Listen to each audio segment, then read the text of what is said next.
ہندوستان خطرے میں ہے۔ کس چیز کا خطرہ ہندوستان کو ہے؟ ہندوستان کو کس سے خطرہ ہے؟ کیا پاکستان ہندوستان کا دشمن بنا ہوا ہے؟ کیا چائنا سے ہندوستان کو خطرہ ہے؟ یا پھر سری لنکا سے ہندوستان کو خطرہ ہے؟ یا نیپال ہندوستان سے جنگ چاہتا ہے؟ نہیں، ایسا نہیں ہے۔ ہندوستان کو اب خطرہ ہندوستان کے اندر موجود ہندوستان کے سیکولر اور کانسٹیٹیوشن کے دشمنوں سے پیدا ہونے لگا ہے۔ ہندوستان کو جن خطرات کا سامنا ہے اس سے نمٹنے کے لیے اگر گورنمنٹ امپارشل ایکٹ کرنے لگ جاتی ہے اور ایسے لوگوں کے خلاف کارروائی کرتی ہے جو ہندوستان کے امن کے لیے خطرہ ہے، ایسے لوگوں کے خلاف کارروائی کرتی ہے جو ہندوستان کو نقصان پہنچانا چاہتے ہیں، جو کانسٹیٹیوشن کو نقصان پہنچانا چاہتے ہیں، تو ایسی صورت میں ہندوستان کو بچایا جا سکتا ہے۔ ہندوستان میں بحث شروع ہوئی تھی فریڈم آف ایکسپریشن سے، اظہار خیال کی آزادی سے بحث شروع ہوئی، اور اب ہندوستان میں ڈائریکٹ مسلم کمیونٹی کو نشانہ بنایا جانے لگا ہے۔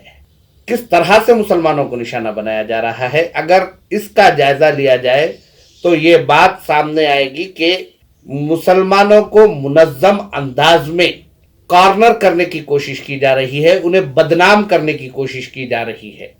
نارتھ انڈیا سے تعلق رکھنے والے یو پی کے ایک شخص نے کورٹ سے رجوع ہوتے ہوئے یہ کہا ہے کہ قرآن سے 26 آیتوں کو نکال دیا جانا چاہیے، یہ 26 آیتیں امن کے لیے نقصان دہ ہیں، جبکہ حقیقت یہ ہے کہ قیام امن کے لیے جو طریقہ کار قرآن نے بتایا ہے، اگر اس پر عمل کیا جاتا ہے تو ایسی صورت میں دنیا بھر میں امن قائم ہو سکتا ہے۔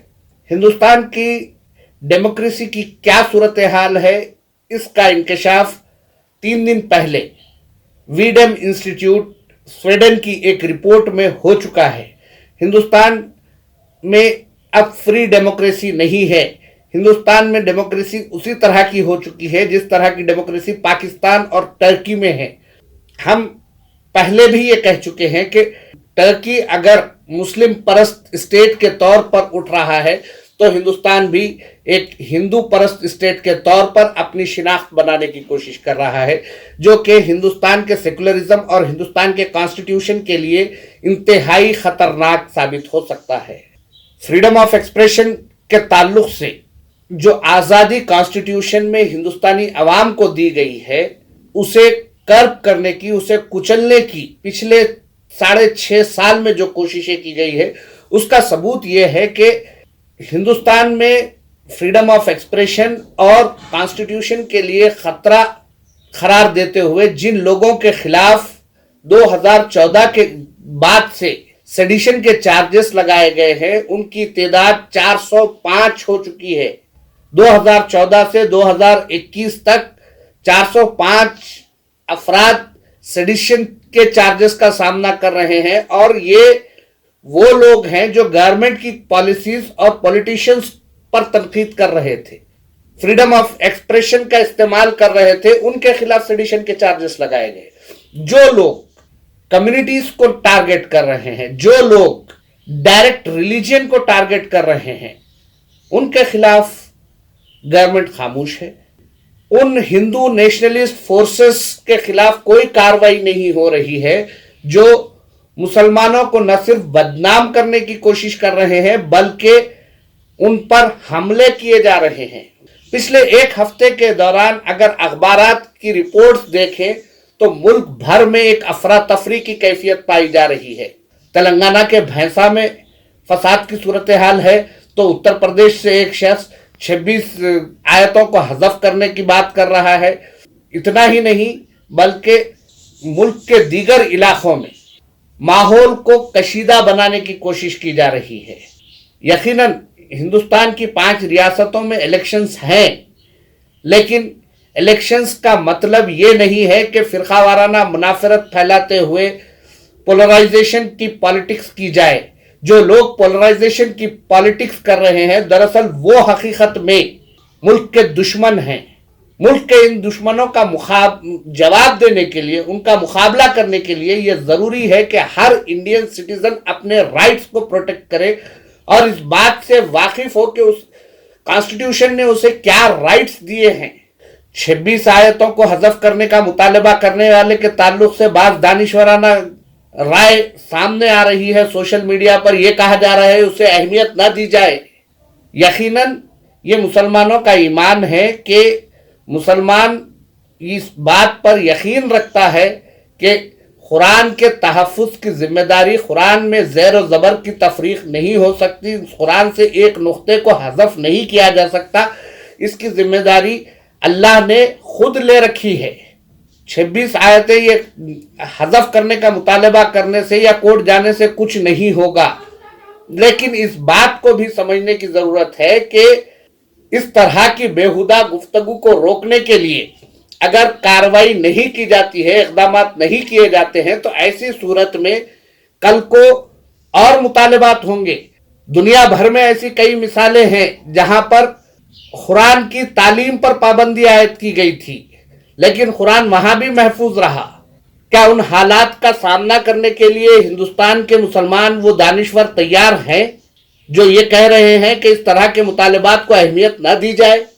جو دانشور یہ کہہ رہے ہیں کہ اس طرح کی گفتگو کرنے والوں کو اہمیت نہ دی جائے، کیا وہ یہ چاہتے ہیں کہ دنیا کے دیگر ممالک میں جہاں قرآن کی تعلیم پر پابندی عائد کی گئی تھی، جس میں ایک چائنا بھی شامل ہے، اس طرح کے حالات کیا وہ ہندوستان میں دیکھنا چاہتے ہیں جو یہ کہہ رہے ہیں کہ اس کے تعلق سے بات نہ کی جائے؟ دراصل اس شخص کو خود اس کے مسلک کے ماننے والوں نے خارج قرار دیا ہے، اسے نکال پھینکا ہے.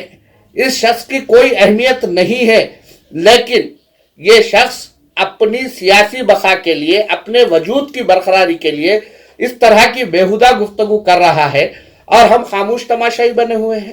پہلے اس شخص نے ایک بیہودہ فلم تیار کی، ایک بیہودہ حرکت کی، اس پر خاموشی کا یہ نتیجہ ہوا کہ وہ آج قرآن پر حرف لگا رہا ہے.